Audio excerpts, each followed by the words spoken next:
Oh my god. Okay, seriously. If you ever encounter any mental health professional that acts like this guy here, run. Literally, run. This guy is only going to damage you.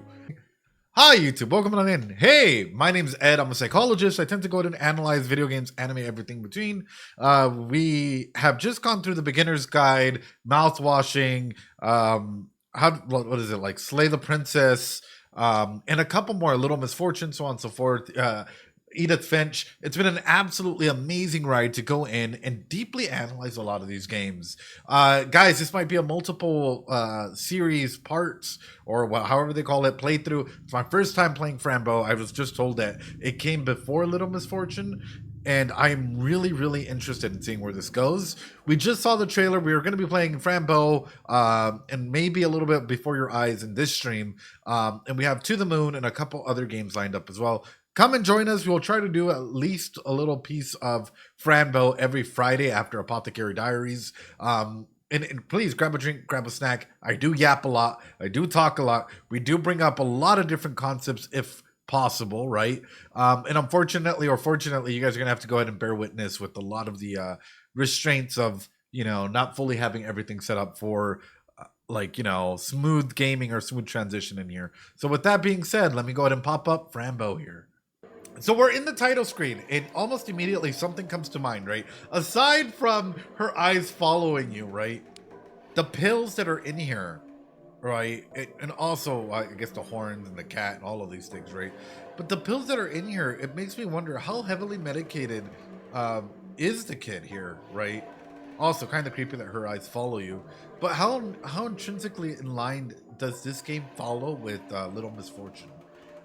And even past that, how much of an element is I guess the aspects of, take the red pill, of deeper psychological root of whatever this might be, going through with the game. Sorry, I'm just looking at the little kid and her eyes are following me and I'm just like, ooh. Anyway, ladies and gentlemen, boys and girls, why don't we go ahead and start this game? Everything's fine. It feels like heaven. I see my parents. They look happy. They have a present for me, I wonder. Oh, it's a cat. So sweet and pretty. Dark as the deepest night. It's Mr. Midnight. Oh my goodness. My best friend. My only friend.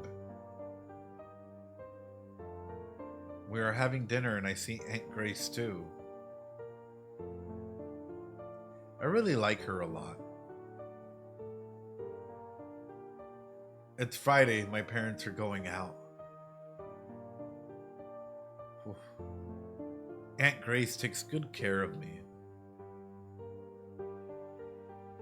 We're having so much fun. Oh, happy beginning. It's Monday night. I'm playing with Mr. Midnight. But something feels real bad. Oh, God. What's up, DeGrim? How you doing? I don't like it. It scares me. It would fucking terrify me too, Frambo. Suddenly I hear something. It's Mom screaming. I want to know what's wrong. Oh, God. A bright light shines from my parents' room. I go closer. And closer. Mom? Dad? Oh, no. Please don't. Oh, no. Mods, can you make sure that we're on the right channel for this? Oh, no. What happened? Oh.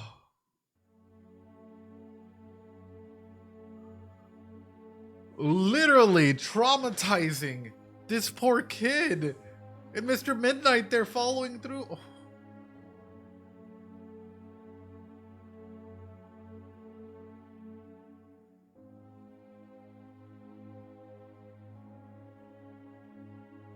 Oh, oh no. Oh no.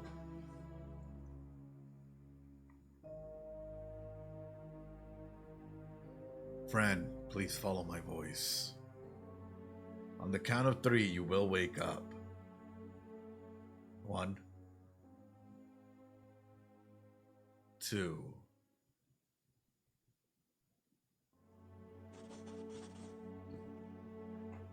3. Hold on. Before we continue from that, I need to fix something. How old would you guys say that she is, ladies and gentlemen? When this incident happened, and she seemed to have had a normal life so far, but how old do you guys think that she is when this happened? Also, that's supposed to be a therapist, right? Doing the countdown. It seems as though he's trying to do some sort of like hypnosis or aspects like that. Preteen, Bleak says. So, like, would you say probably like 6 to 11 years old? Is that where you say that would probably fit in? 6, says Mr. Lazy. Others, any ages that you guys would identify as? Hi, welcome on in, John. So, because let's touch on this, right? If it's 6 to 11, this is Erickson's psychosocial stages, right? And one of the key instances through this is we often go through developmental milestones, and whenever we hit a developmental milestones, we go through sort of like a yes or no checklist. Not everyone has anything like everything checked off all the time, right? For the most part, some of us go back later on in our lives and try and make sure that the basic conflicts of either trusting individuals, trusting if your world is safe or not, or trusting that you're able to go and take initiatives or so on and so forth. But if we're saying that she's from 6 to 11, children need to cope with new social and just demands in general. Success leads to a feeling of competence, while failure results in feelings of inferiority. My big aspect through all of this, though, is number one, her parents dying like this, right? Is she going to have a secure attachment? No. This kid is more than likely going to be extremely, anxious. She's more than likely going to have some sort of a different attachment style. And more than likely, she's going to latch on into Mr. Midnight if she is able to go ahead and see them again. Because how can she trust that other individuals won't get hurt in a similar fashion if she was completely traumatized? I'm glad that she's with a therapist. However, my only fear, and this is something a very rampant problem that still happens too often. By the way, these are the attachment styles on here. A rampant problem that happens too often is there's a lot of therapists and psychiatrists. Psychologists cannot prescribe you drugs, right? Psychologists or go more in depth as to like, why are you feeling this way? How can we go ahead and help you out, right? Let's do an assessment. Let's figure out where we can go and take our next steps. Therapists are also just in the conversational aspects of things. Psychiatrists, they're going to see you for 15 minutes and prescribe you drugs, right? Unfortunately, we have an over medication issue all around, right? Where you go to a psychiatrist, and even for like the smallest issues that should be taken care of with like CBT and other interventions before even going down a prescription route, are automatically prescribing stuff for kids. My fear is that if this is a psychiatrist instead of a therapist or a psychologist, we're going to see some sort of prescription being pushed onto individuals or kids like her, in which case it can go ahead and affect hallucinations. Sometimes their brains can't, there's a coming off period where you have to go ahead and regulate it and make sure that, number one, you're not overdosed, right? You're not overdosing to a capacity where you start seeing a lot of the symptomology pop up, or under where you're not meeting that threshold to fit in normally within society. That's the unfortunate element, especially when it comes into that. Yo, what's up, Soul? How you doing? Welcome on through. Welcome on through. We are playing Frambo at the moment. So, what attachment style would you say that she would have in a situation like this? I can immediately tell you it's not going to be secure. So we're going to be looking at these following 3 and see where she lands, right? And I know there's going to be more stuff that comes up from it, but just know that trauma can linger. And trauma is one of those things where hurt people will hurt people if we're not careful. Anyway. Fran, how do you feel? Oof. If I say I feel like dying, if I was a therapist, it's gonna strike me immediately to go through, or even as a psychologist, right, mental health professional in here, to do a suicide risk assessment, which might be bad and might lead to other aspects. If I lie though, am I really being realistic and trying to help myself in that aspect? This is hard, chap. Oh. You know what? Let's be real with their feelings here. I feel like dying. I don't understand why you make me do this. Try to calm down. This is part of your recovery. My parents are dead, or I'll try. My parents are dead. Don't you get it? My parents are dead. Oh, poor thing. Everything will get... This guy's not a therapist. This guy's not a fucking therapist. This guy. I'm wondering if he's a PCP or something. Immediately, he's not empathizing with her. The first thing he does is he sympathizes. This guy is not a therapist. A therapist would be like, you know what? I can't even imagine the pain that you're going through. You know, I haven't even lost my parents. I've lost loved ones, you know, and it's hurt a ton. So why don't we talk a little bit more about this? Tell me a little bit more about blah, blah, blah, blah, blah, right? I'm not going to go in and be like, oh, you poor thing, because all of a sudden, immediately, I'm going to get shut down in some capacity, right? The difference between sympathy and empathy is sympathy tends to come down from a form of like coming down, right? These are phrases that you'll often hear, which is, oh, I know what you're going through. No, the fuck you don't. You don't know what a person's going through.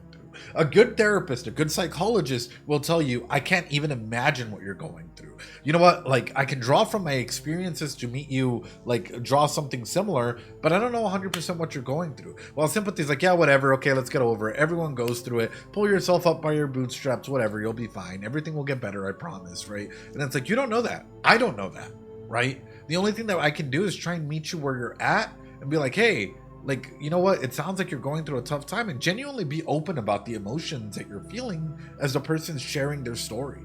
That's how you make a connection, not by saying, oh, you poor thing. Well, everything's going to get better. I promise. So it makes me wonder, what is this guy? Because a good therapist is not going to go through... Yeah, it sounds patronizing. Exactly. A good therapist is not going to come through and shut someone down when they're screaming and they're saying, I feel like dying. Number one, that's the suicide risk assessment. Number two, hey, my parent... And just to figure out if there's intention behind it, right? Or a therapist... Exactly, Risen. Or number two, my parents are dead, whatnot, and showing no empathy, no regards. Unfortunately, and this is something that's been happening a lot, and I know a lot of my... therapist friends here on YouTube and whatnot can attest to this as well. There are a lot of individuals who come into the field, get burnt out, and instead of trying to find something that they're genuinely passionate about, they lose that empathy aspects of things. So they're going through compassion fatigue, and they're seeing their clients and they're not empathizing with them, and so their clients end up being hurt in the process, you know. Anyway, better than let me go. Nonsense. Okay, better than let me go. That would be better. You shouldn't...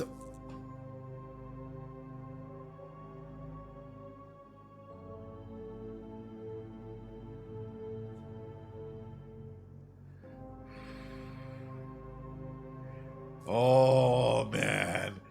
Oh, man.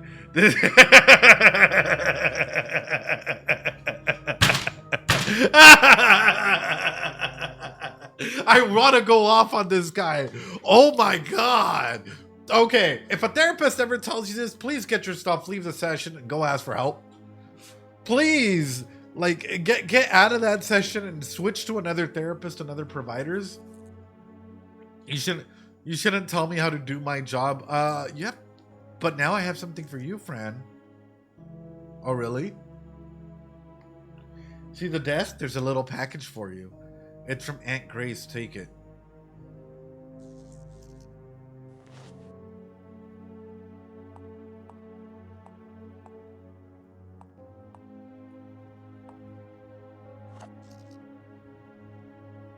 This was my mother's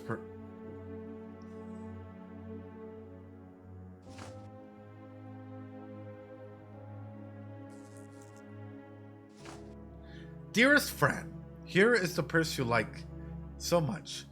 I thought you would like to have it. When I was thinking about you, I remember that you like to examine objects and combine them together with other things.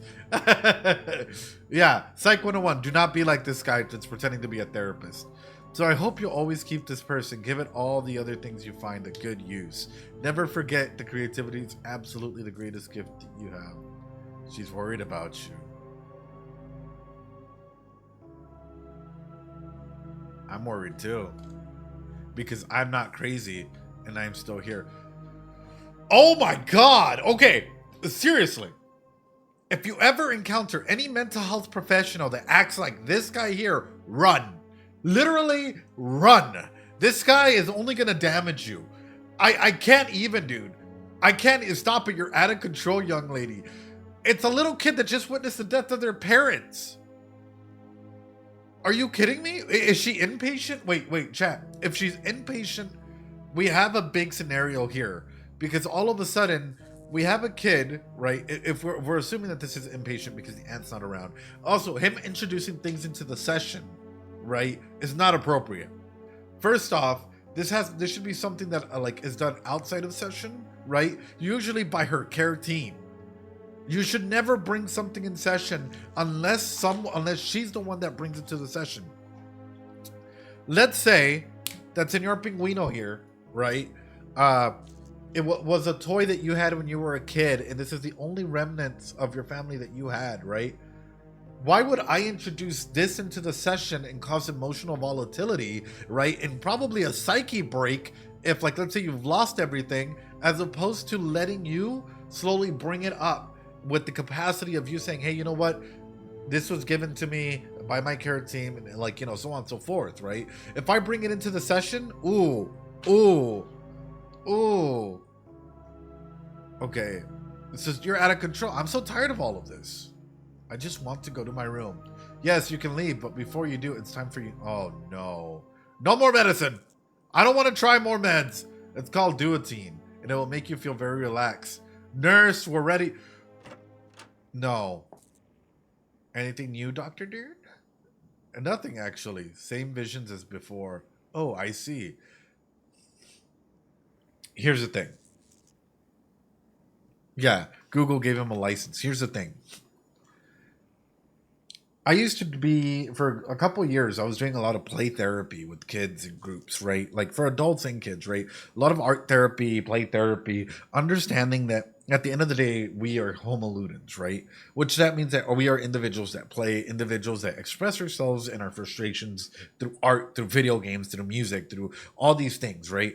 You can never, ever dismiss what a kid is visually seeing or thinking about, right? So, for example, I had a kid when I was doing group therapy who would he would make a house, right? And the house was crumpled up and falling down. Everyone else drew the same, even if it's not a good house, just a, basic house with a window and doors and whatnot. He drew his house with the detail of literally it caving in.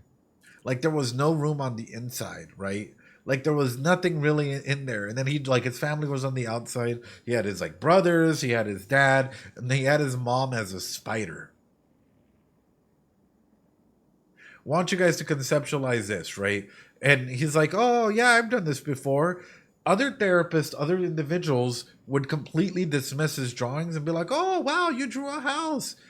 Instead of asking, well, what does that mean for you? Tell me a little bit more about this house, right? It looks like it's falling down. Is that how you feel when you're in there? And they're like, yeah, you know what? It's suffocating to be in there. And I was like, oh, okay. And I'm talking to his care team. His care team goes to his house. Guess what they found? There was literally, it was like a hoarder's house. There was no room for this kid to be able to actually sleep appropriately at night and be able to move because everything was stacked up, piles and piles of clothes and books and everything so on. So what he was drawing was his environment, even though everyone else was completely dismissing that. Guess what? Kid drawing his mom as a spider. Hey, why'd you draw your mom as a spider, right? Tell me a little bit more about that. You drew your dad and your siblings as normal individual stick figures of that, but your mom is a spider, right? After we got clarification, And he's like, yeah. He's like, he's a spider. And it's like, tell me more about that. Like, where does this spider thing come from? And it comes from, again, number one, seeing only arguments happen at the house, not because the father was instigating the arguments, but because he would always see the mom blame him for the mistakes that were happening at this house. And so he was scared of spiders, so he was scared of his mom. And so for this kid, interacting with his mom was literally like there being a spider. And he would go ahead and like, this was what his like vision and drawing was. Take that into consideration. Just having this communication, even in session, using the imagery that people give you, especially kids, is not something that should just be taken for granted and dismissed immediately. It's something that requires further digging. Hence why this guy, fuck this guy. As a psych, fuck this guy. This guy is absolutely horrible. Please.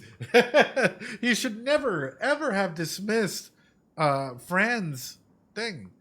Here, Fran, take your medicine.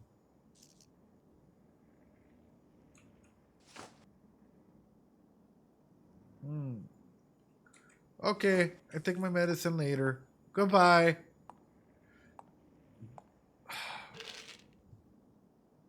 No! I don't feel too good. Ugh!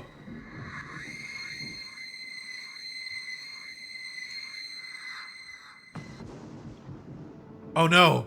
Take her back to her room! What the fuck? And nurse, don't let her take this ever again. Great medicine. Beware, Franbo.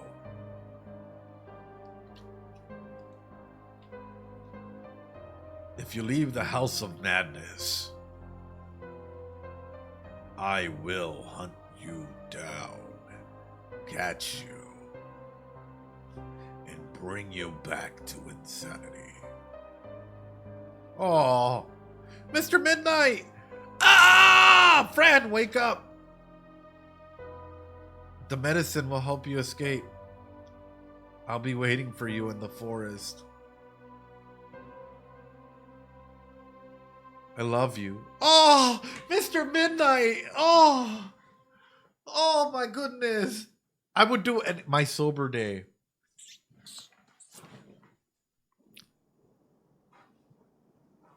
Oh, great. A picture of a clown in all of this. I'm still here. Hideous place. I have to get out of here. Fran Bow, case number 2506200915000. History. The patient was found near the Oswald Asylum showing signs of psychosis.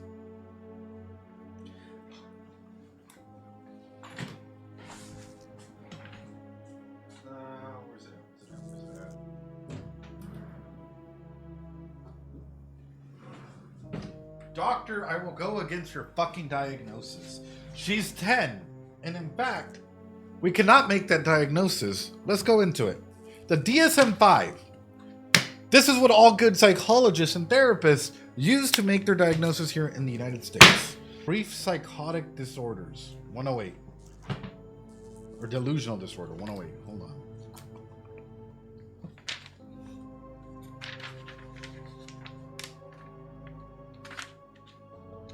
Brief psychotic disorder.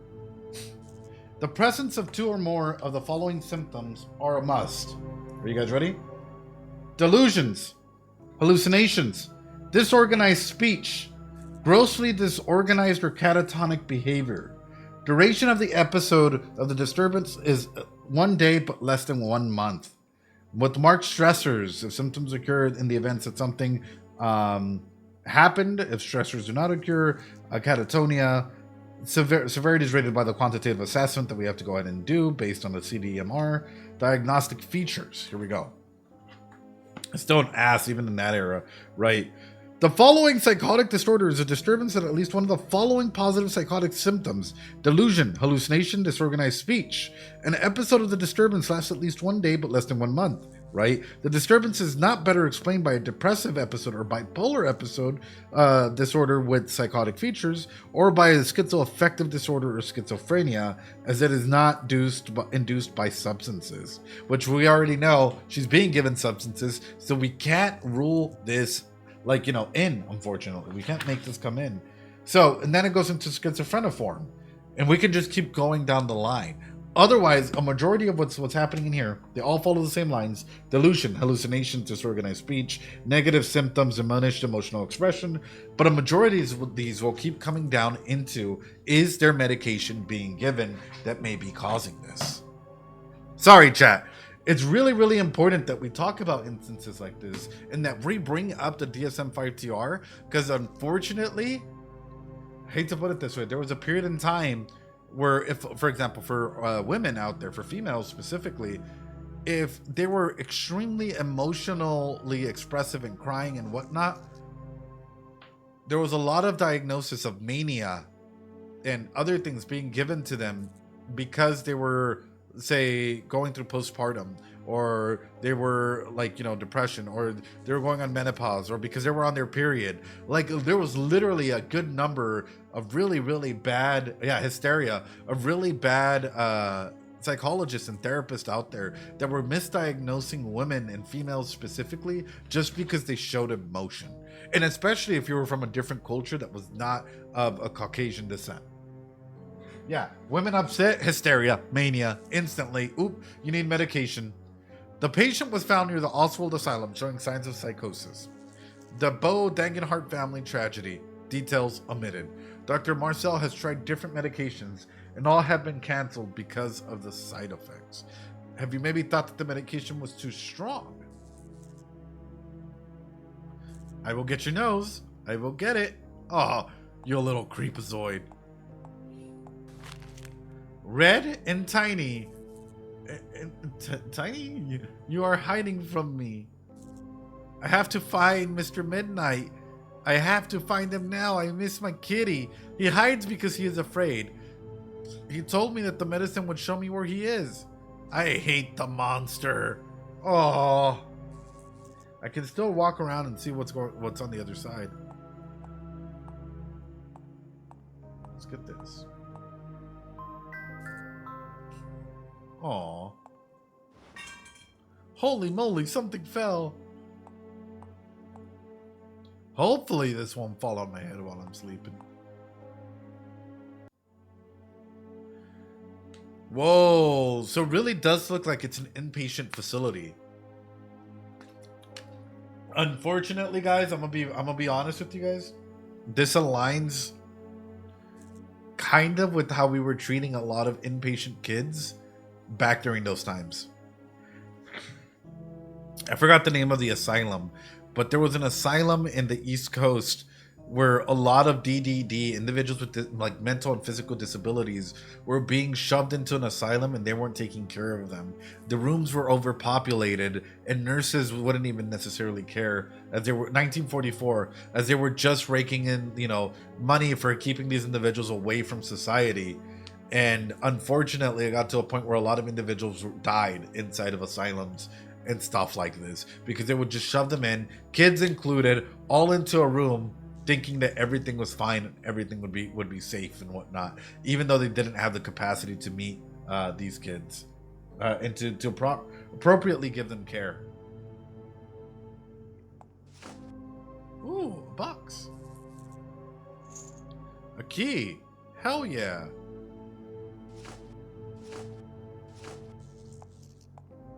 I hope somebody loves you. Oh. Hello, Phil. Hello. How are you? He doesn't look too good. Everybody says that I'm sick.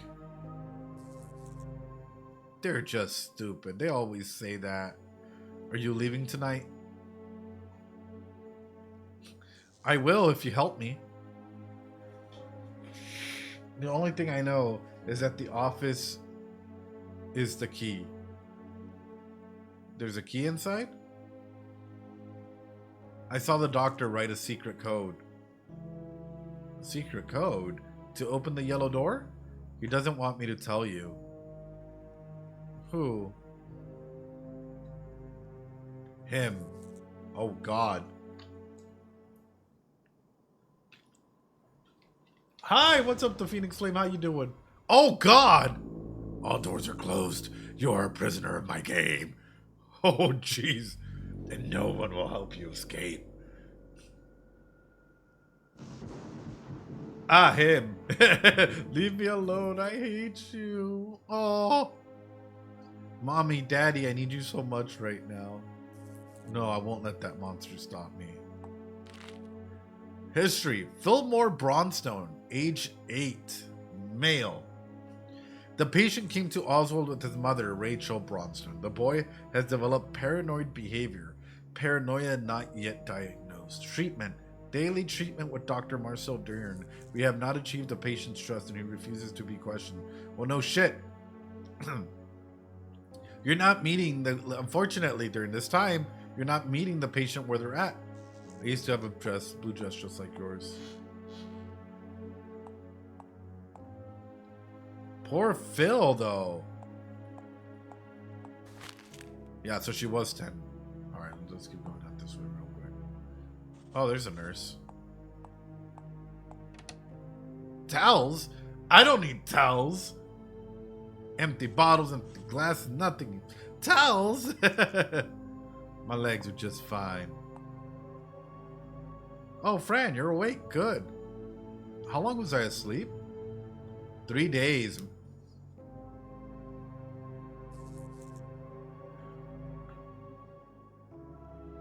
Wow! 3 days. Are you kidding me? That's a long nap. Oh, was it the medicine? That made me sleepy? Yes, it's the medicine. That's why you're not taking it again. So, something happened. See? You're nothing but trouble. What is it? You know what? Nothing. Senora Fundia. They got that top. I know. And then also the nurse telling me I'm nothing but trouble. I'm nothing but trouble. If a nurse told me that nowadays, ooh, hell yeah. Hell yeah.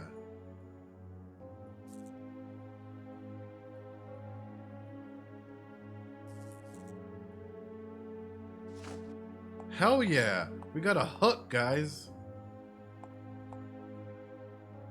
Alright, let's come on through. Phil, did you find the doctor's code yet? It's in the office. Oh, man, actually have to get up, so what's the point? Alright, let's go.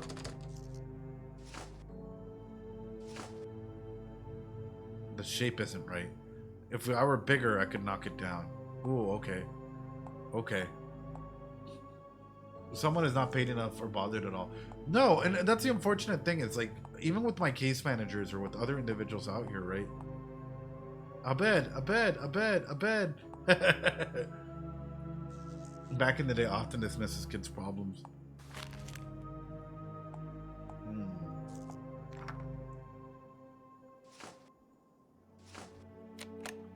Yeah! Alright, what's inside?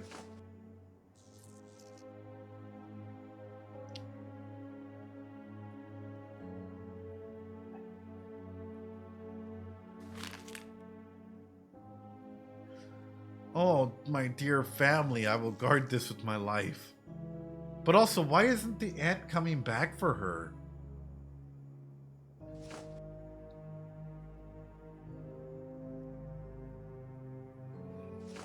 Alright, let's go back over here. Yeah, it's a stream Saturday. Alright, let's check this out. We should be able to get on.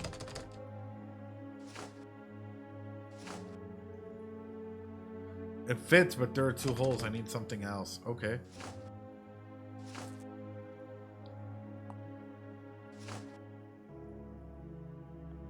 Either that or I need to find something else, right? By the way, guys, I do allow some backseat gaming if it helps me find items that, you know, I'm not finding for whatever reason. That's a-okay, because the main aspect for our point of the game is the psychology route. I'm gonna keep playing it until something happens. Tower defense. We have a crazy person for you called Fran. Or is it defense tower? I guess my way out. I don't think my head would fit through the window. Ta. Okay. Having a hard time laughing again. I will get your nose. I will get it. Are you happy, Mr. Clown? All right.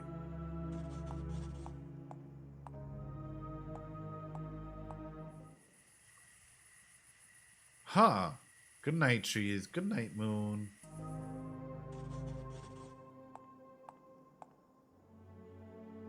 I guess the nurses won't ever let me touch me and think, nurse, something happened. See, you're nothing but trouble. What is it? I broke the curtain. And I accidentally broke the curtains. Accidentally. Pff, I have to fix this. Yes, go fix it. Thank you, nurse. Oh my goodness.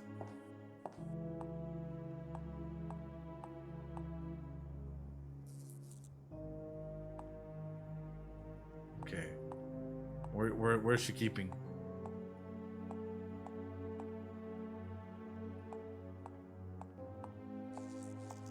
Alright, let's keep going. No worries, no worries. I hope everyone's having a good time. Something's missing. Have you seen the hook that holds the curtains up? What's a hook? Well, I have to go find something to fix this, you little girl. Pickpocket! Pickpocket!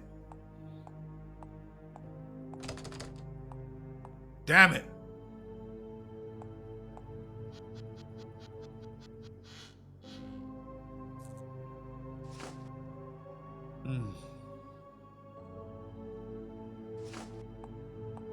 Alright, I gotta figure this out, chat. Try the desk, mayhaps?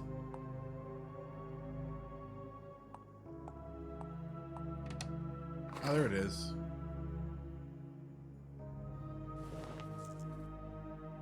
Why would the nurse have this?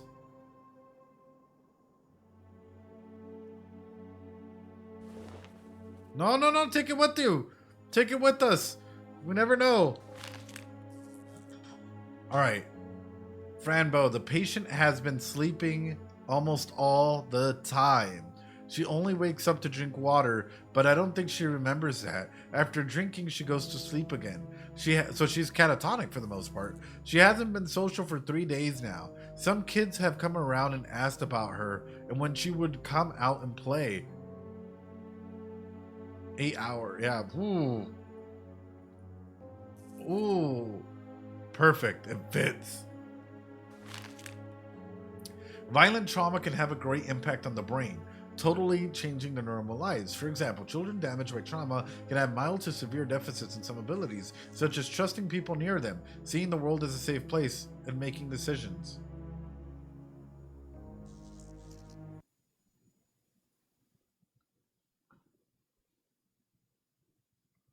You don't say. This is what we've learned from them, chat. You don't say. You don't say that trauma, can have an impact on a child. Yeah, it has an impact on everything related to a child. This is where defense mechanisms form. This is where like specific instances start really being highlighted due to the trauma that's being that's happening in there. Because of these can lead to not trusting other people, not feeling safe, and this can be interpreted as paranoia. But it's not. It's a consistent aspect of use, right? Drawing of the brain. Trauma is a word the doctor loves to say. But there's a difference between trauma, right? Like layers of trauma. Is it an acute stress disorder? Yes. Is it an acute stress disorder, or is it actually trauma in that way? 8-8. Duality. Trauma has an impact. The more you know. I know, right?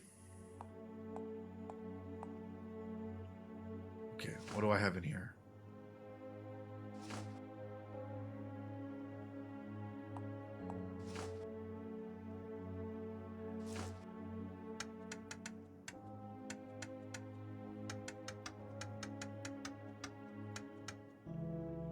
Okay, so now I need to find out the code, right?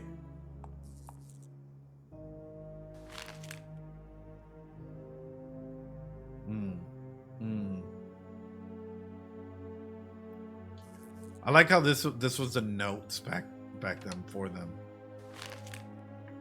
2, 3, 4, 5, 6. All right, what's the code? What's the code?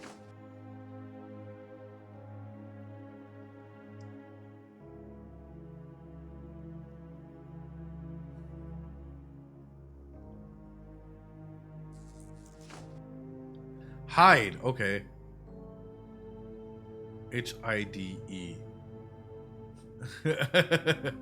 Yeah, I think it's solvable, right? 8, 9, 4, 5. Yeah.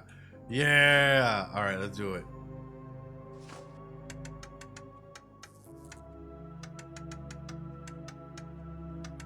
Four. Yeah. All right, Fran. All right. Oh! What the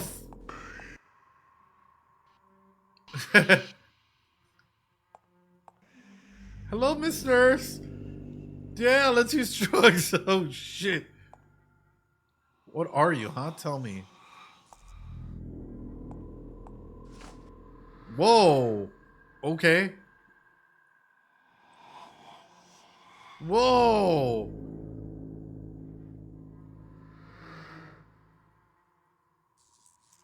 All right, man. This is...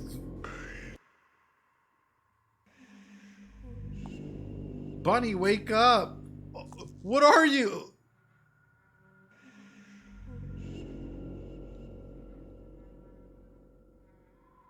What the fuck? Oh, God. It was not me. Who did it? Where did Clown go? Actually, here. Okay, at least that doesn't change. Red blood. Find them.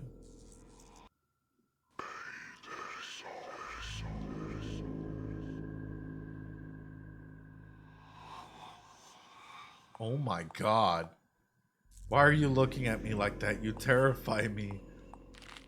You can see me. No. Oh, no, your head. I'll try to put your head back on. Sorry, I can't help you, Mr. Deer. Oh, God. All right. No, absolutely not. You can't tell her that. But she has to know you can't keep me away from her. The reason is more than clear, Grace. No, it's not. I want to take her home now. Oh, the aunt really wants to take her home.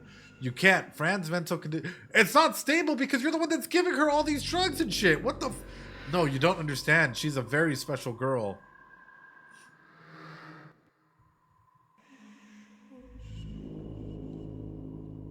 Oh, God. Okay. The doctor has no soul. I'm going home tonight. Oh, no, Foxy Fox. Don't cry.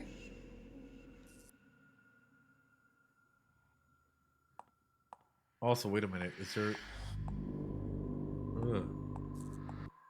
Ugh. Ugh.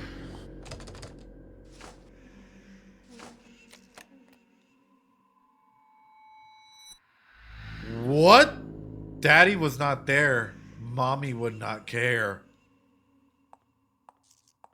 What the fuck? Well, it's a good thing we can't see outside. You're my beloved friend. Beep, beep. Oh no, they're trying to trick us. Anthropomorphize stuff. I don't want to touch it. It's a clown from the painting. Oh, why do you look like a rag doll? Even the purest things die in this place. Ooh. The patient was a victim of sexual abuse by an unknown person, which almost killed her. This event has created auditory hallucinations and thought disorders. Treatment.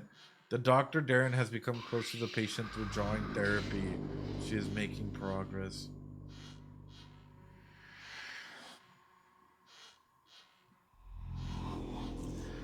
You really need to build up trust with the victim of sexual abuse, especially a kiddo. Like, oh, we're back. Oh my goodness.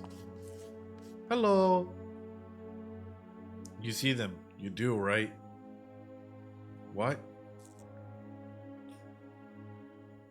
The creatures that follow everyone. The shadows? Huh? I can't see them, but I know they're here. Do you know what they are?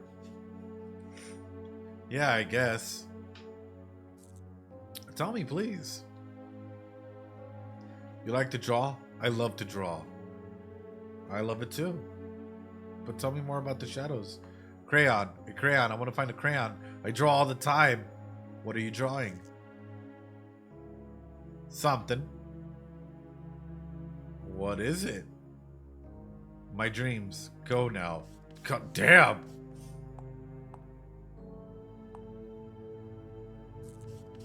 A red puppet and a serpent, a teddy bear, and many other things. Fran is a better therapist at 10 years old. Oh, 100%, because she's actually asking questions, you know? My main thing, though, is like, here's the thing with drawing and with kids that go through sexual abuse, is a good therapist, yes, will use different forms to try and make the individual comfortable in opening up and sharing their story and whatnot.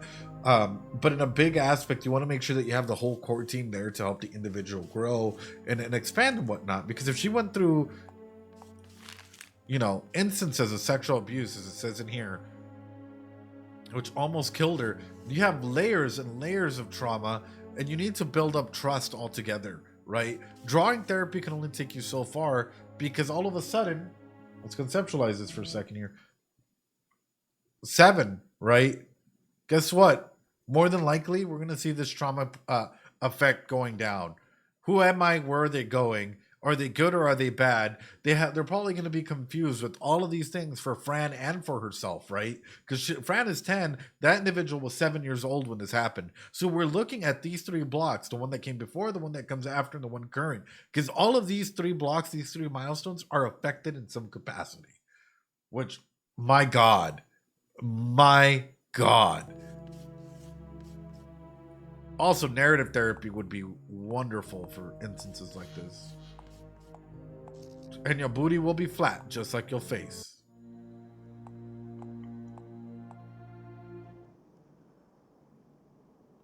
The throne is in.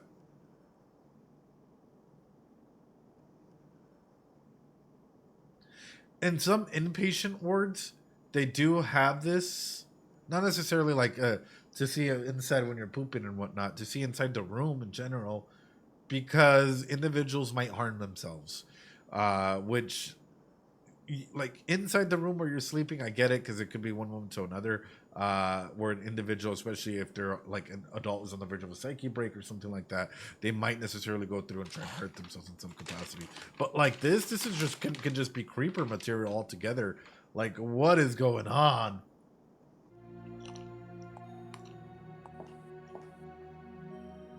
Hi there. You should be in your room. The door was closed. You left it open. I'm sure it wasn't open. How did I get out then? It was open. Don't try to trick me. Go back to your room and wait for the doctor.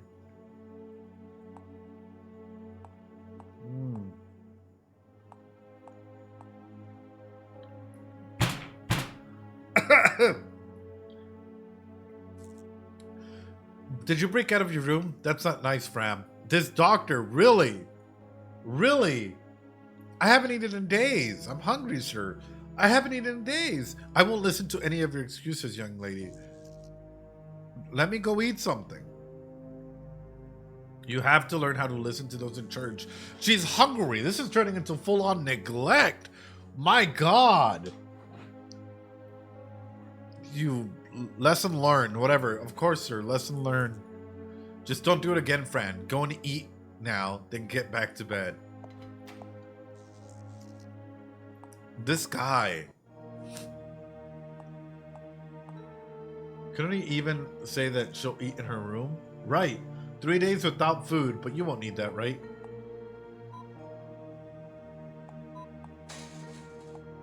This gate is very locked.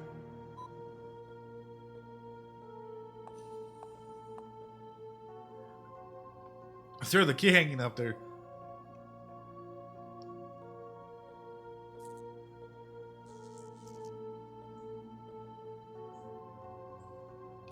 Oh no, what the fuck, dude? And you're telling me that there's a way that he can be watching these kids go to the restroom? You're telling me that like there's a way that this guy can go in and watch us in the restroom as well? Oh no. You'll give me the key?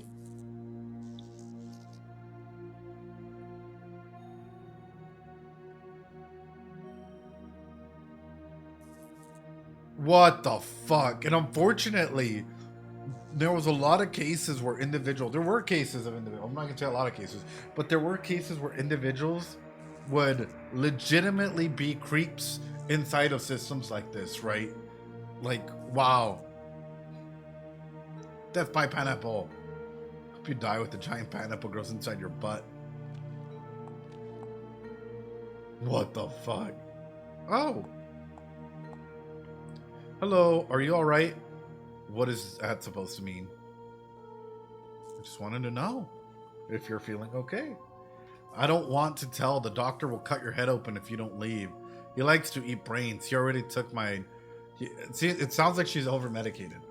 Yeah, many cases of asylum patients being essayed. Yeah, which is why at least in some states, I'm not sure about all states, but in some states you need to have a background check. They need to have like clearances. Like there's so many things that like one needs to even be able to go ahead and work with the kid population or vulnerable populations in general, because of like, number one, like there's been too many cases where situations like this have happened, you know, and it's unfortunate, and it's fucking, yeah, it's horrible. He ate your brain? He'll eat yours too. I saw the inside of you inside the doctor's office. You were dead. Oh no, then I have to go. Hope you find new thoughts. Hey yo. She won't wake up. And he's just completely being... Hello, what are you doing? It doesn't work. The paper isn't working. What do you mean? The paper should be working like they told me. His head? Yeah, he has a giant set. What does the paper do? I need the paper to show me what's on the television. Well, why isn't it working? The waves must be powerful. Change the channel, please.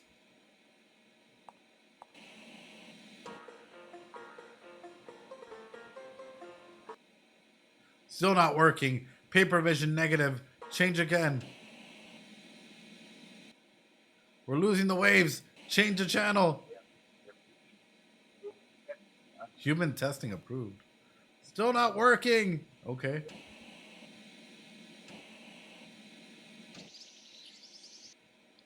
We're losing the waves. Change the channel. It looks like it worked. It's a miracle. Thank you. Paper vision positive. Great. Can I see? No, this is mine. If you want, you can take the papers that didn't work. I suppose I can use it. Oh, well, thank you. Chat, we got ourselves some paper. We got ourselves some paper. Let's fucking go. Let's go. Hell yeah. Hell yeah. Hell yeah. The soldier's lost his leg in the war. Little paper boat. Take me out to... Ooh, pink sash. Okay. What if I combine the pink... Ooh. Ooh. I got a fucking hook now. Hell yeah. Why do we need the paper? Would you like to help me escape? With your big muscles and hairy arms, you could break through every wall. Alright, we'll go down. Oh, God. The grandfather clock is big and grand. Chocolate. Yummy. So, I'll share with you guys this, right? talking about the asylums in instances like this, one of the big issues that were being found was that a lot of the individuals, the population that was in there, they wouldn't feed them on an everyday basis. They would feed them on like an every other day basis as well. So aside from the sexual assault, aside from the scenarios where people were being shoved into rooms, they weren't being bathed. It wasn't like on a regular basis. It wasn't being kept in a hygienic processes. And unfortunately, I think the asylum specifically shut down in the 1980s, if I remember correctly. I gotta look it up. I gotta look it up, and I'll like, I'll show you guys which one I'm talking about, because it was horrible the way that we treated our populations of kids and individuals with disabilities, that were going through something. I just think it's important to talk about, because in situations like this, I'm seeing Fran go through this, and it breaks my heart.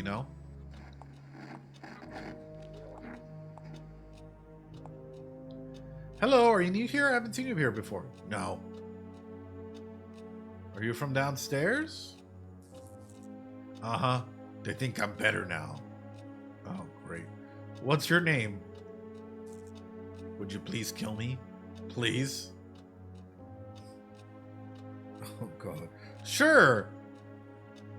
Bang, you're dead. Thank you. I can't talk now. I'm dead. Little lemonade. I'm not that thirsty.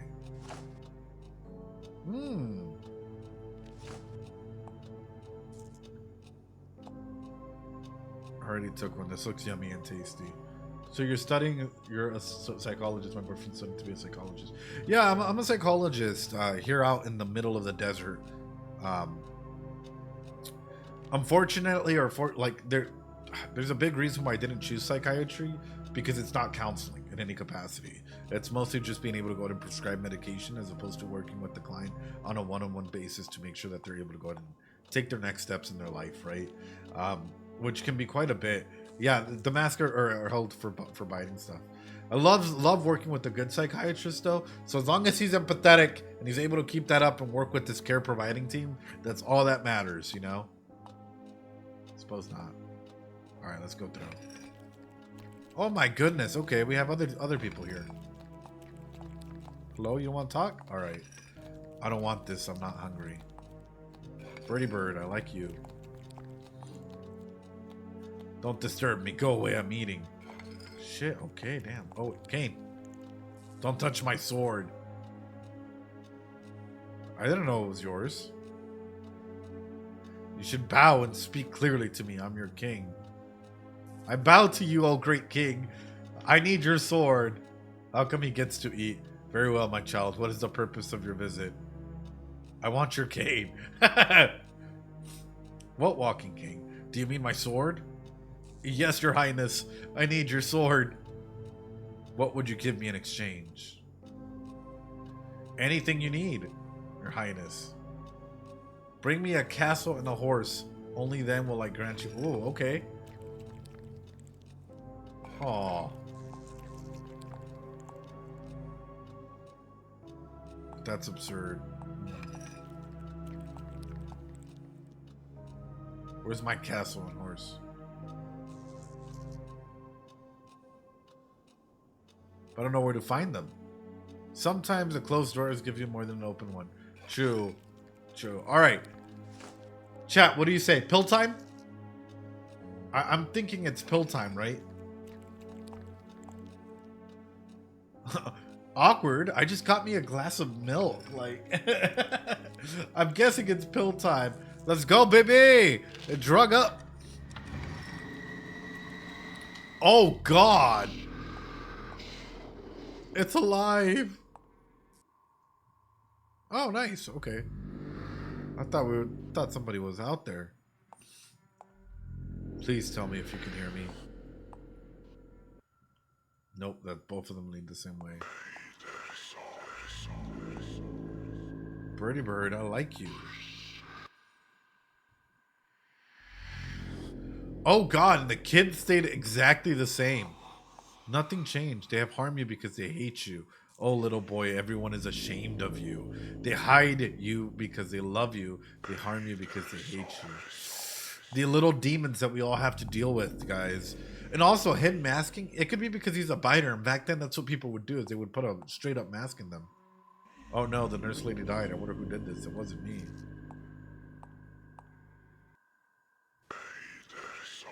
Oh, Teddy, what are you doing here?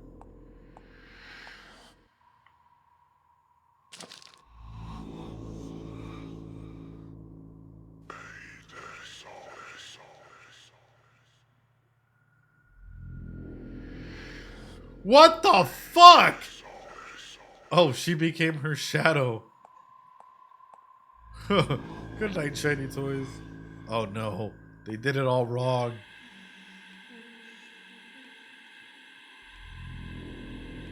And you can see her in the background in all the channels. Oh no.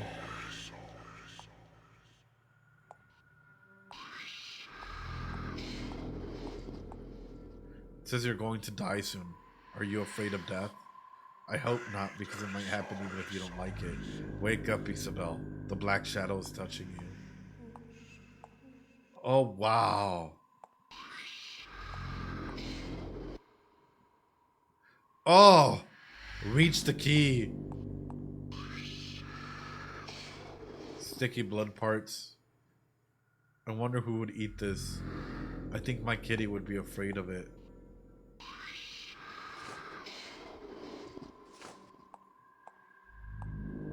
Wherever the key is. My God. Okay.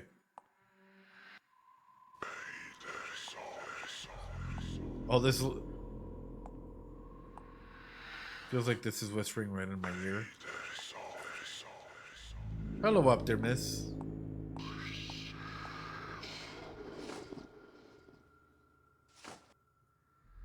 Can't do that. Oh no. In the room with the pedo guy. I thought we just crossed the room with the pedo guy.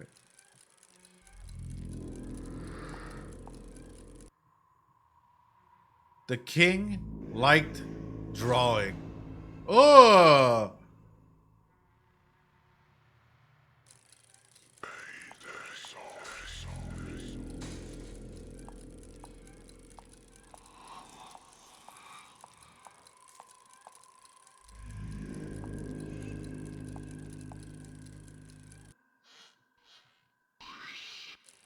My God. Okay. We're gonna de-drug.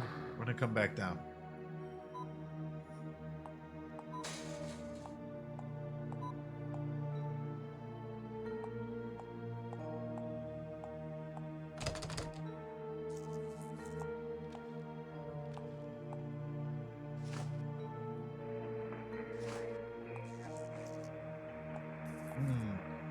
But you can probably get it with the hook. I mean, I'm trying.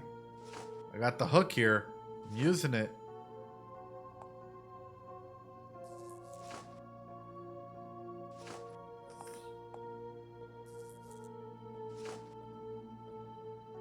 What if we use... But in this case, it won't do any good. Right. Alright, let's back it out.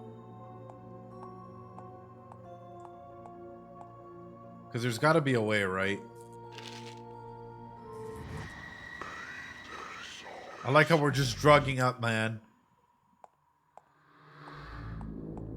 There's got to be something we're missing.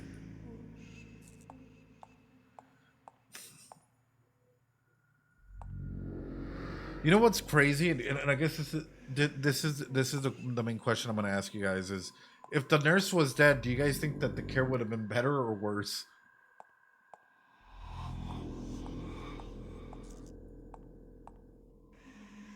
Do you have a crayon for drawing? I don't have a crayon. I need a crayon. Oh, bears stayed the same. Okay.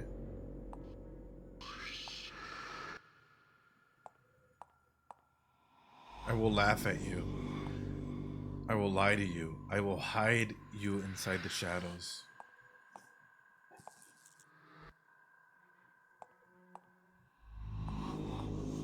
Look at me. I say you're beautiful while I give you poison to eat. God. Actually, really good idea. Let's go back up. With this pig. I like how the office door disappears to the office when you're there.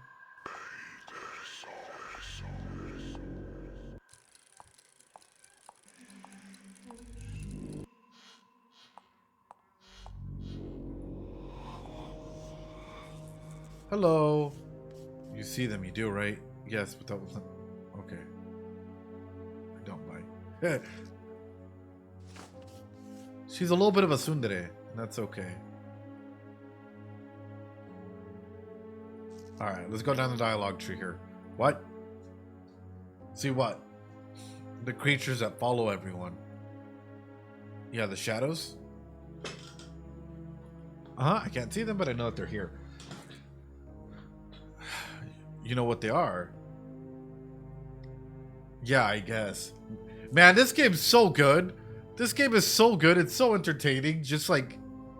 You like to draw? I love to draw. I love it too. But tell me more about the shadows. A crayon. I want to find a crayon. I draw all the time. I mean, we could do that. Something. What is it? Yeah, I'm gonna go and do that next. That's mine. My crayons. Can I have it? No, I won't be able to draw green then. That's ridiculous. But you have so many. Yes, many colors, but you don't... You know, they don't like me drawing. Who doesn't like you drawing? The nurses, they tie me up, and when I want to draw, I can't. They're crazy. When I can't draw, I hurt myself. Then comes the red milk look.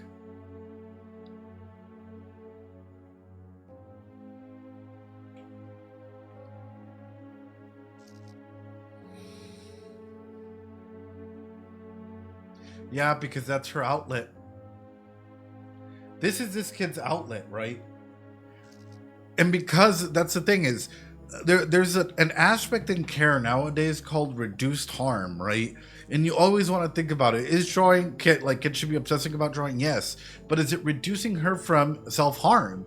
Yeah, it is. Clearly, it is. So why would you not allow her to draw in order to reduce the? Oh God. Yeah, to reduce the self-harm methods. I feel so bad for all these kids. I'm not even gonna lie. My heart's like breaking for them. Please cure me, yes, and stop the... I'll see what I can do. You need bandages. Aw. Thank you. You can have the crayon. Now I have to go draw.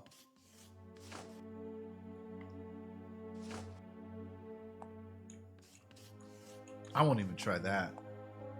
Hey, we got the crayon, though. Yeah, we did it! We did it, chat! Let's go. Let's go with their king. You'll give her a knife and she'll use it to... Oh, God. It wasn't... So... It's tragic, though. Like, if you ever get to work with kids, hearing some of the stuff that they've gone through... Yeah. You okay, girl? Hey, Annie, how are you? Annie, are you okay? Are you okay, Annie? No, why would I? Because I can do magic tricks and make you sleepy. I didn't know you could. Show you, but it's very scary. It's better if you do it. I'm not a magician, Annie. I wish I was. I can give you the magical stuff. Oh, hell yeah. Really? Woo! Yes, the magical stuff that'll make anyone fall asleep. That's amazing. Okay, give it to me. Oh, it's powerful and grand. Here, it's a gift. Take it slowly. Oh, shit. Oh, shit. Yeah, we can put this with the pig copper guy upstairs, right? All right, how does it work?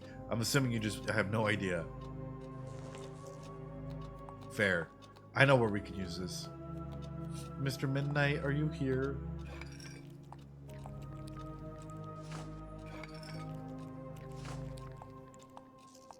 Boom. My liege. Oh.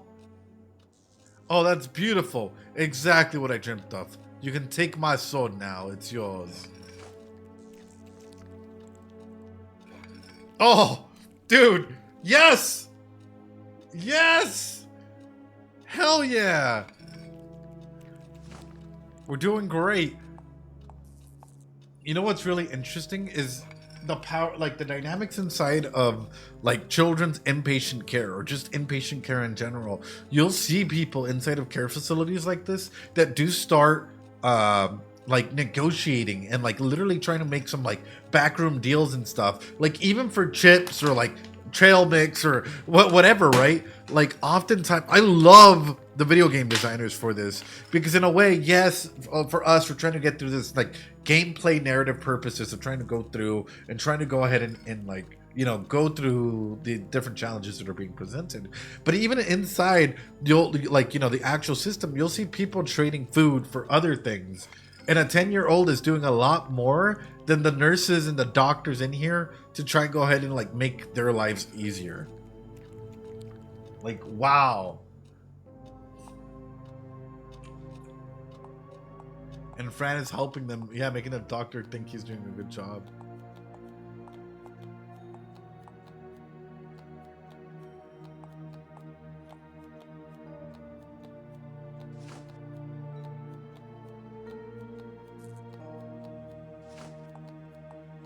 Maybe I need to use the pill down there?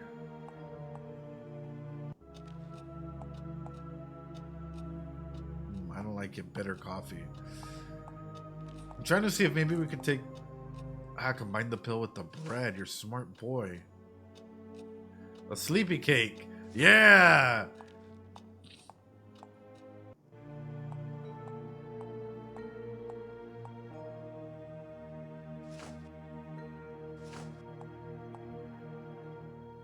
Arg, won't work.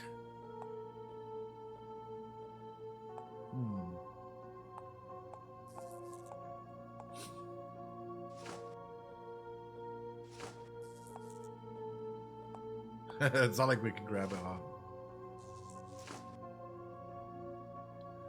Give me that. You can't take that key. Oh no. Oh no, yikes forever. But it worked. It's my grab-o-matic. Give it back. Shut up. You don't make the rules. I do this. This story. I'll get it back. Do whatever you want. I'll never leave this chair. Okay. I brought this cake for you.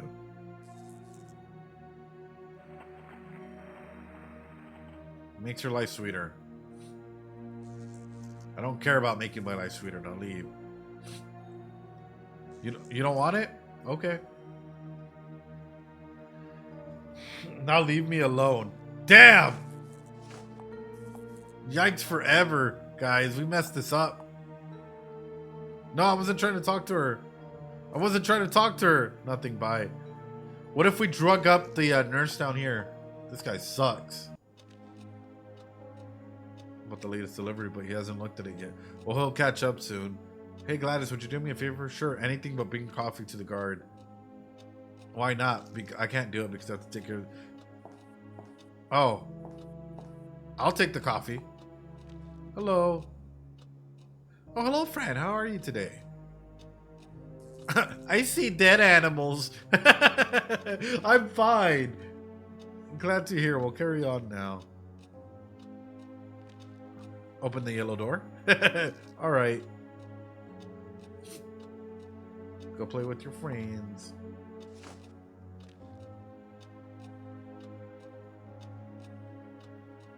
All right, hold on.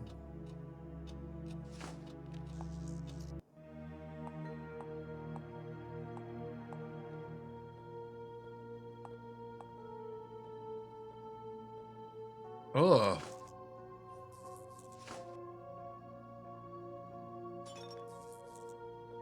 Oh, I'm sorry, sir. Look what you did, you. Oh, wow. Wow. Wow. Now I have to go change. God, burns like hell. You little shit. Come back to your great creator. Yes, now let's use it.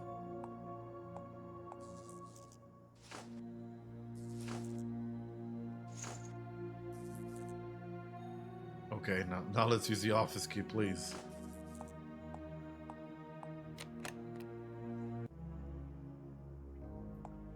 Oh, great. Now we got the other key here. It's always good to carry an extra key, it is. I could write a letter to Aunt Grace. Yeah, but we probably shouldn't.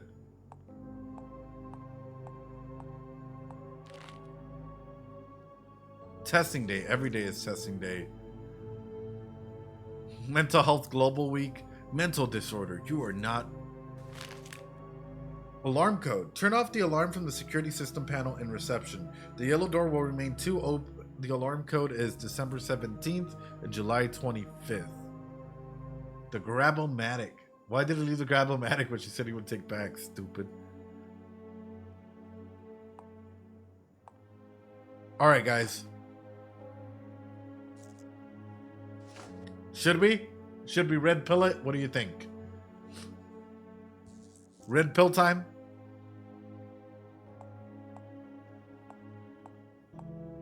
I say let's do it. Oh, God.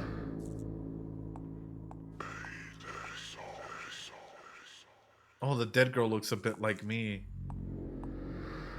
Even though your eyes are open, you can't understand. Even though your eyes are bleeding, you can't feel.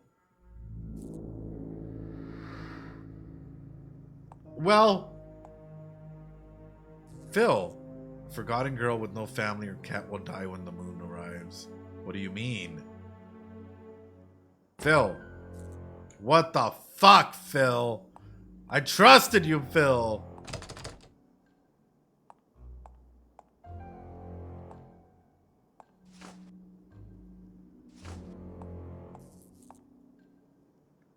Okay.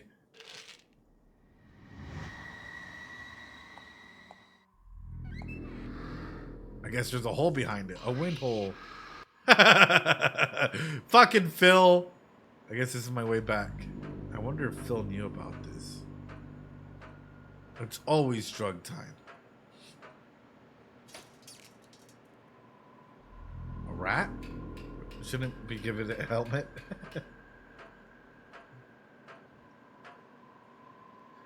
It just keeps going and going. Careful. Careful.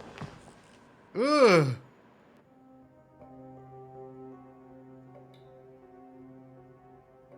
Oh dear, where am I now? I guess I have to find out. A mop that dances on the floor.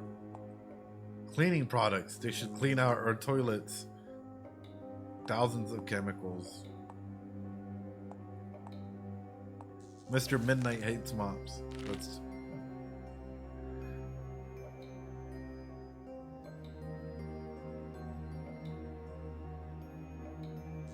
Why would they... Oh. Why would they keep the medicine with all the cleaning supplies? Why would they keep the medicine with all the cleaning supplies? What the fuck? Bad pills. I'll just take them to find my kitty. I could take them to taste, but I don't want to. Yellow pills. They look more fun than the red ones. Besides, it's not good to eat things that might be bad. Because they're bad, so why take it? Fair. What about gloves? The patient is our current target. Target's response is positive. Now expanding the triggered gland. Ectoplomatine dose up to 1700 milligrams. Micrograms. Change the container so it looks like an approved variant of duotine.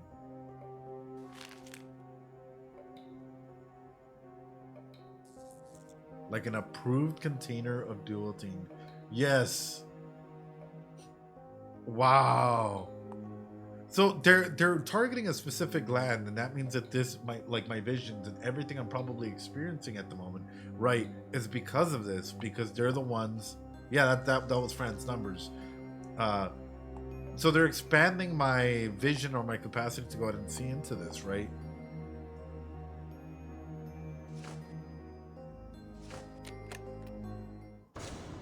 Oh! If you struggle, you know that it was I. I will be in every corner to make you suffer and cry. If you choose to disobey, your cat's life will be marked. No, poor Fran. These... Okay, my dear kitty. We'll be together soon. I promise. I miss you, my dear. I miss you so much. Why are you leaving? Please don't leave me alone, Mr. Midnight. Oh. Oh. Mr. Midnight at the end of the maze, Fran.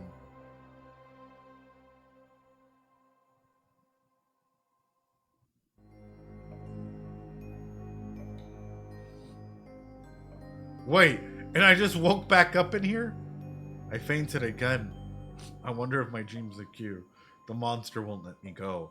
But if I find the maze, maybe I can find Mr. Midnight. It's drug time, baby. Oh!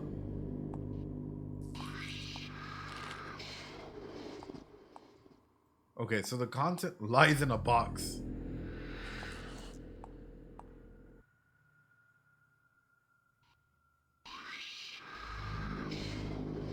What in the actual fuck is this?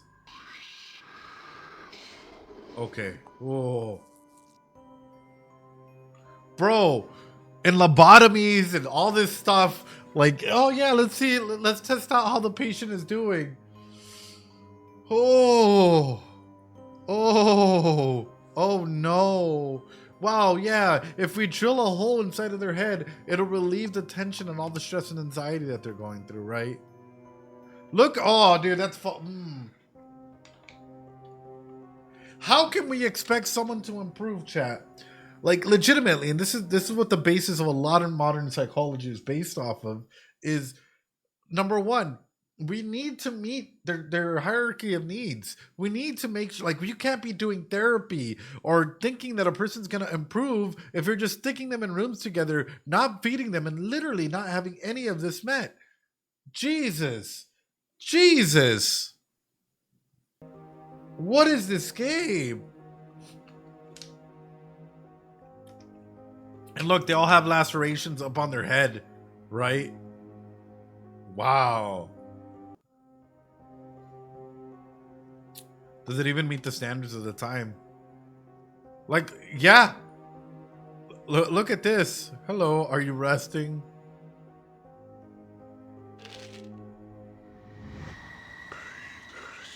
Yeah, essentially. It word.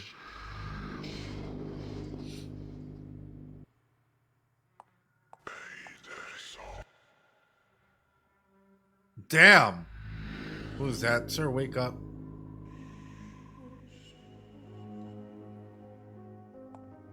That's crazy. All right, let's continue.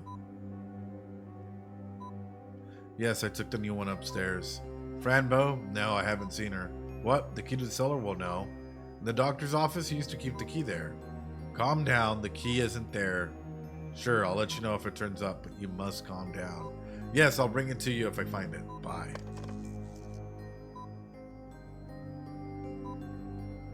Drug time? Oh, some... You're all skinny. Yuck. I was like, drug time? Drug time. Can't remember Aunt Grace's phone number.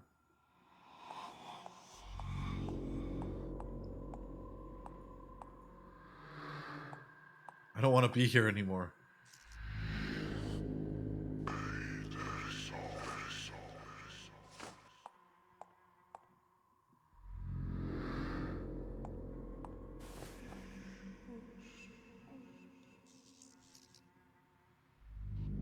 It's always drug time. Is that your mom hanging up there?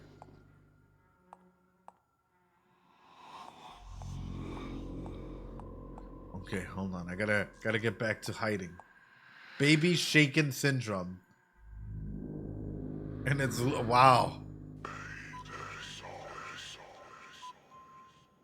All right, how do I get out of this?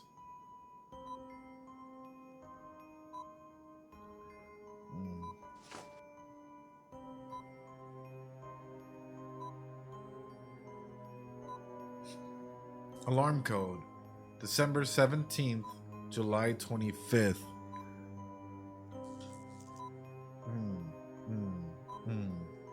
Can you hang the key there?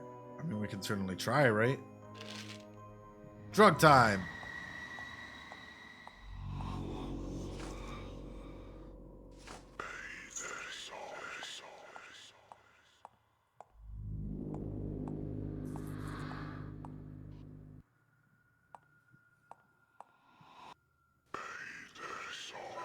Oh, the key was here after all. I better take it back. All right.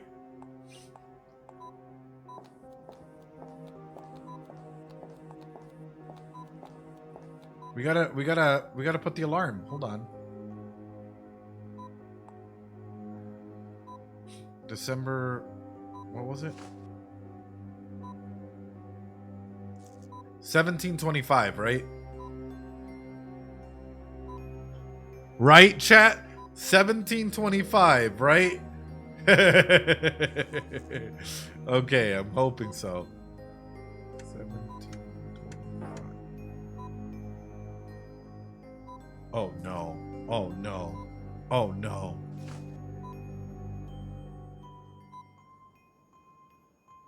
1217. 1207? The dates equal. Hold on. Okay, 12 plus 17 is 29. Right? Okay. Unless we're talking about like adding D5, right? But at 1217 is 29. 29 plus or 25 plus 7, right, is 32. 32? Yeah, it's 32. 7 July. 29 32. Yes! Let's do it.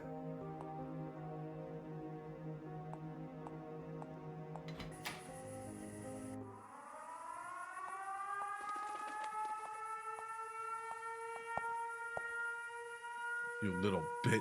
I'll make you pay for what you did. Oh!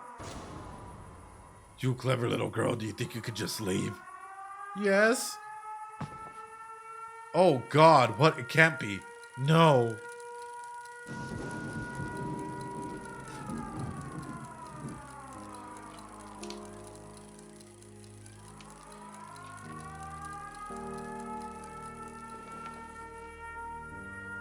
I need to get to the maze. The cat. What a Chad.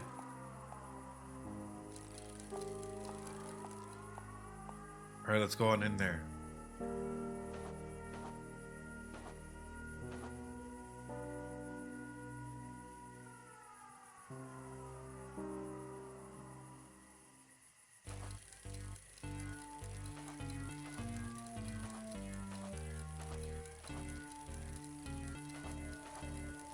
Okay, if we stick right, we'll eventually get there, right? Oh. Okay, if we stick right, we'll eventually get there, right?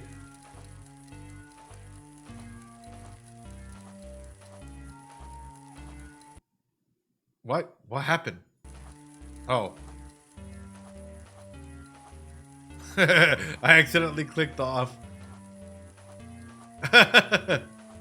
Oh. Ah! No! Ahí vamos, ahí vamos. Let's go, I believe in you. Okay.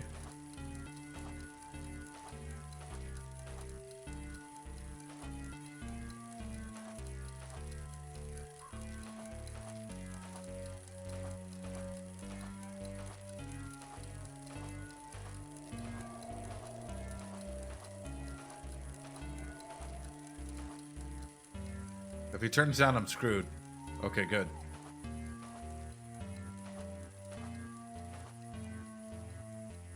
Oh no, I gotta go the other way.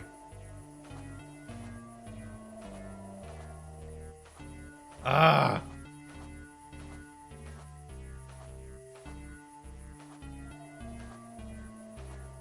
Yes!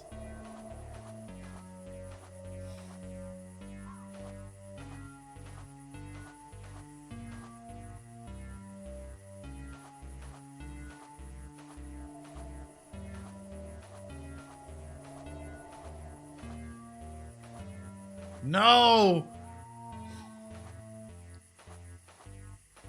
I'm gonna go around. There's another way through.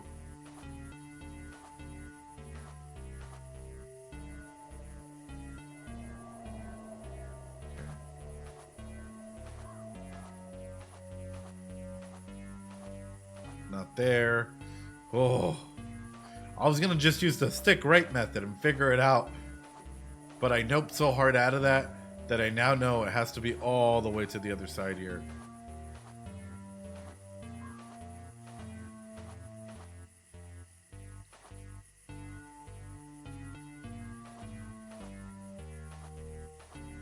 Yes. Follow the lampposts. Unless I just did and I'm going in the same direction. No!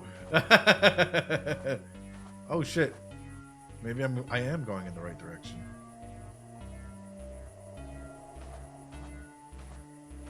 Yes! Let's do it!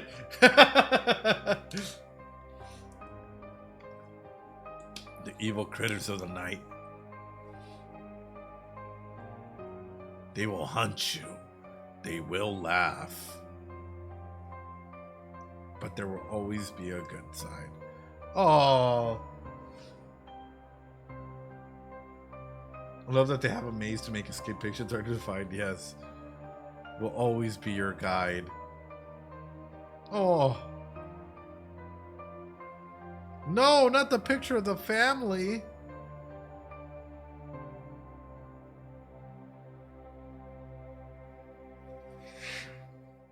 Chapter 2, Part 1. Oh my God. Oh my goodness, that was close.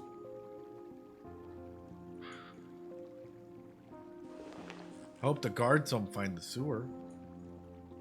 Oh, what is this place? Hope to find Mr. Midnight soon.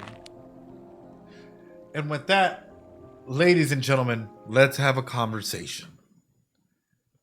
What a fantastic first chapter, really encapsulating the asylum inside of that, right? Let's talk about that just a little bit, right? Freedom, right? Having to go ahead and escape out of a situation like this, but also brings up the main aspects that we were just talking about a little bit, which is, now that we've seen a little bit more of Fran, where is she? This is so good. It's so good.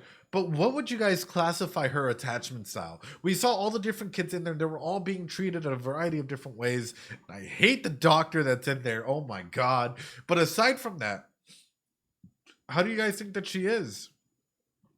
Yeah? It's definitely not secure. We're definitely still looking, in the guard, like at a point of being fearful. Yeah. Avoidant, dismissive, some are saying. Yeah, it's just self-reliant. In that aspect, avoidant, dismissive, anxious, struggling to communicate her needs? Or do you guys think that she's, like, becoming extremely verbose in that way? Hold on, because I really wanted to bring this up. There was a victim, the 7-year-old that was in there. And younger children, let's talk about this, right? CSA, or, you guys can put together what the acronym there stands for. In younger children, this is the way that it can present itself. Sexualized behavior, avoidance of adults, specific adults, nightmares, sleep disturbances, clingy behavior, fearfulness, anxiety, bedwetting, school refusal, decreased scholastic performance, medically unexplained body aches and pains. As they keep growing into older children, self-harm. depression and isolation, anger, fearfulness and anxiety, sleep disturbances, nightmares, flashbacks, avoidance of adults, school refusal, decreased scholastic performance, medically unexplained, and high risk sexual behaviors. Now let's talk about this. You have that kid in there that went through something absolutely horrific, and you have a guard in there that likes to do despicable things and is asking for despicable things from these little kids. Oh, oh my God. Oh my God. Like the amount of like pain, the amount of everything that these kids are going through is wild. So I guess let's put ourselves in Fran's position, right? How do you think that she feels at this moment, full well knowing that her parents died, right? No, like for example, if we look at Maslow's hierarchy of needs, and her room is pretty close to the guard station. Yep. It. Where is Fran in the grand hierarchy of needs, chat?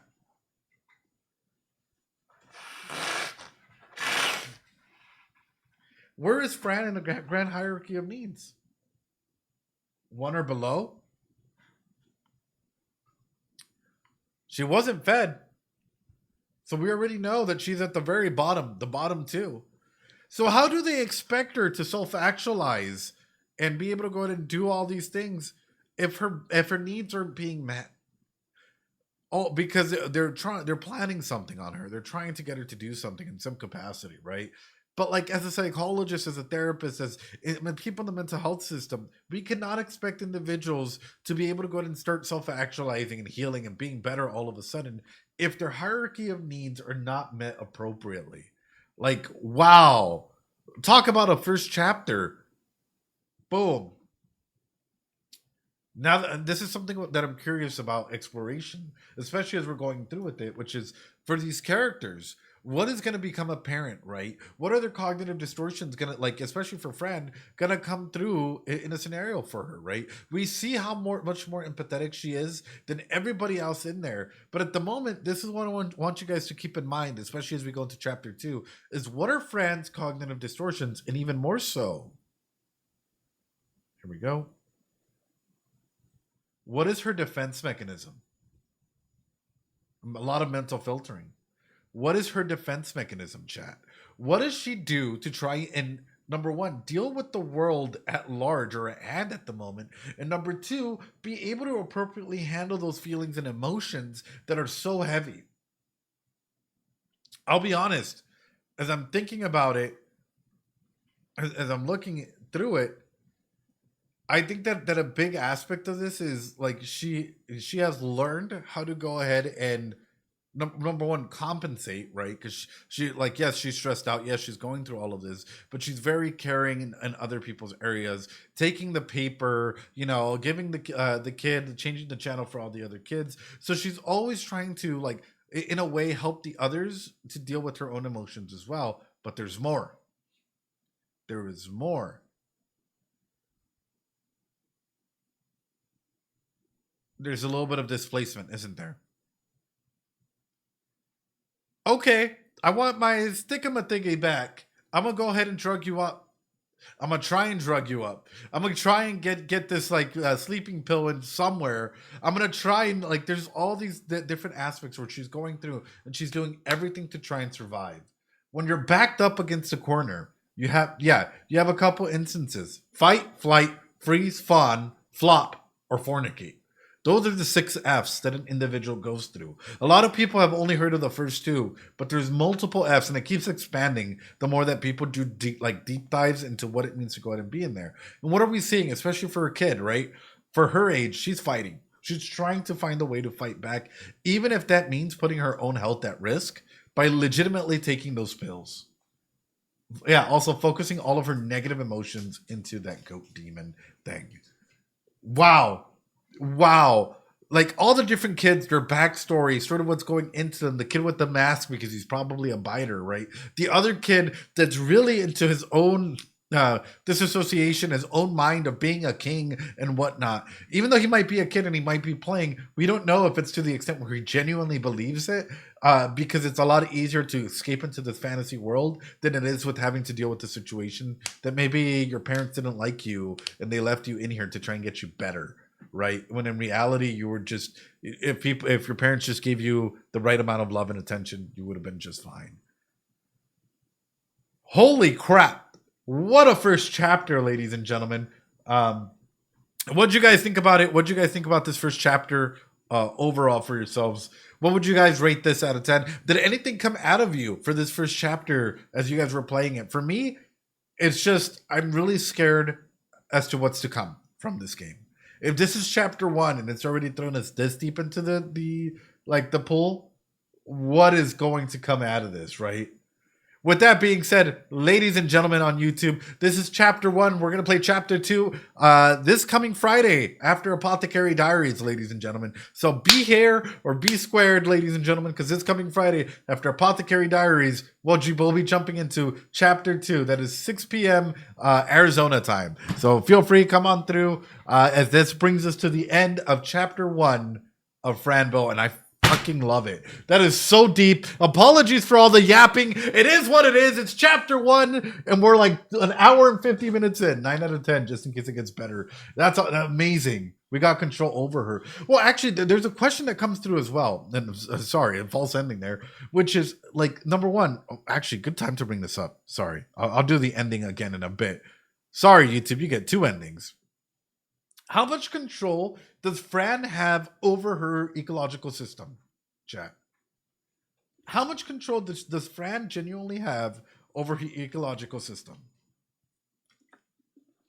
I love this game. Like, holy crap. We're only chapter 1, and I'm already like going in deep and talking about Fran. None. Like, don't get me wrong. Is she going to impact the kids around her? Sure. But the system has come through and has taken out her microsystem, right? Her aunt can't even come through and get her out because the doctor is going to go against doctor's orders. So how much of an impact does the system have on her environment? A lot. If she genuinely had people that cared about her, whatnot, and had the ability to like have her thrive and get out from the trauma and everything that she's going through, it would be huge. She's not giving any control, but she manages to take some anyway. Exactly. Because of that fight or flight, because of that instances of her trying to go ahead and gain back control in all scenarios. Here comes another one. What color is Fran's dress? Orange or yellow, chat?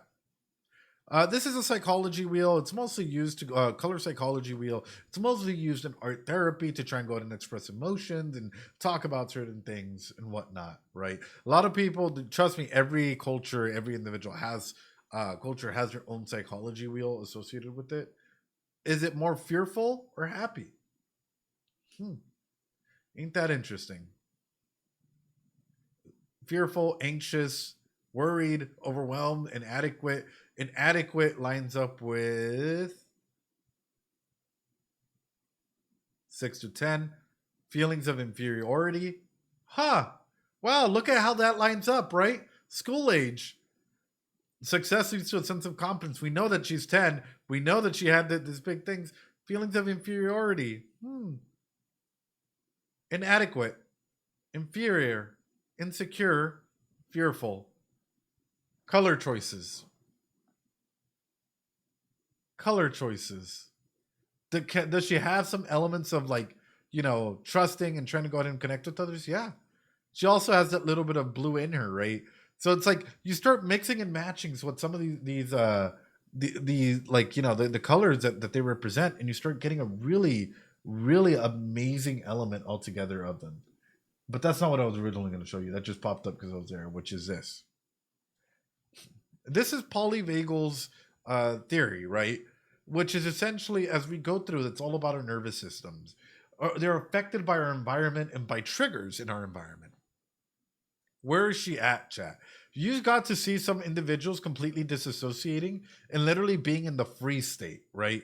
Altogether, they're in this hypoarousal state where they're shutting down, they're hopeless, they want to die, They're in depression. We've seen this. This is red. This is where all of a sudden, hey, if you're up here, there's major concerns that need to be happening. And some of the kids that we saw in there, they're in the freeze state, right?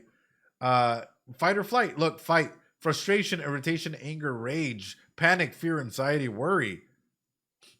Are they in the fight stage or are they in the flight stage?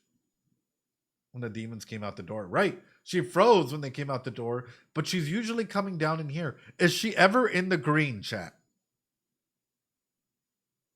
She's in the green, I think, whenever she's interacting with some of the other patients.